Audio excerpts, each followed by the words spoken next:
So this is one of those crazy scenarios where we can say, thank God we hoard shit. So we're known for holding on to blown up engine blocks, transmissions, you name it, we save it, and then we question our sanity sometimes when it comes time to clean up, and we don't have space to put stuff. So with that being said, we have an E90 M3 that unfortunately we came to an abundance of surprises while servicing an engine out job where she spun a main and it was still running perfectly fine, wasn't making any crazy noises, but we've been on the lookout for a good block and a matching bed plate, which has proved tedious. It is not easy to find a decent block and bed plate for the C90 M3.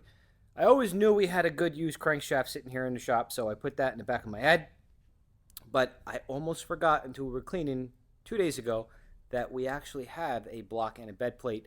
But let me show you why this is going to be a 50-50 shot at moving forward. All right, so here's that block, guys. Obviously, position 1, don't look too hot. That's where she spun a main. Always seems to be position numero uno on these S65s. Now, most importantly, we have a matching bed plate, guys. Remember, you cannot mix and match these bed plates with the block. They are married from the factory. Surprisingly, this bed plate has no damage, right? Just in the block side.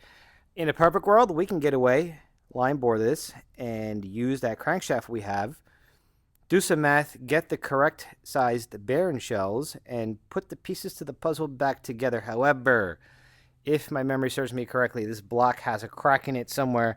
So we're going to send it to the machine shop. We never did that because we never had a reason to use this. We didn't need it. And it'd be a damn shame if we can't use it because these liners look great. Remember, guys, even if your S65 looks minty like this one does, our cylinders look great, that doesn't mean anything. We still need to take some very precise measurements on this block. Reason behind that, this block is made from alusil. There is not a coating applied to our cylinder walls. The entire block that you see here, this entire S65, is produced from one original slab of alusil, okay? And then BMW has a special etching procedure that brings that alusil up to the surface of the walls. So you simply cannot just do a quick hone and drop in stock bore pistons, and you simply just can't bore it out to 92.5 and throw in oversized pistons. Most of the time, the most cost-effective, easiest solution is to just sleeve this. Drop in larger pistons. Obviously, the size of the pistons would be dependent on what the specs are and what the goals are for your actual build.